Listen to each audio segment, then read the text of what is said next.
Hi everyone, did you guys just get annoyed when you get notifications while you're sleeping? Here's how you can stop notifications while you're sleeping. So it is quite a simple process by simply using focus mode. So if you simply scroll down from your control panel just like this, here you can get the focus option right here. So if you tap on this option, here you can get various focus mode. So right now by default there is the option of sleep. If you simply just tap on sleep, now your sleep mode is turned on and now you won't get any kind of notifications. If you tap on this three-dot bar of sleep right here, you can tap on settings and we're on the settings of sleep focus. And from here you can choose if you want any kind of specific applications to send you notifications while you are sleeping. So if you tap on this apps option right here, you can see it is currently allow notifications from and we have none here. So if you tap on add apps just like this, and if I want the notifications from, for example,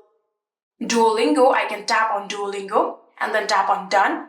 And now only Duolingo will be able to send me notifications while I'm sleeping or while my sleep mode is turned on. And yeah, that is it. This is how you can stop notifications while sleeping. I hope this video was helpful to you guys. If it was, please do not forget to hit that subscribe button and like our video. Thank you so much for watching. See you in the next.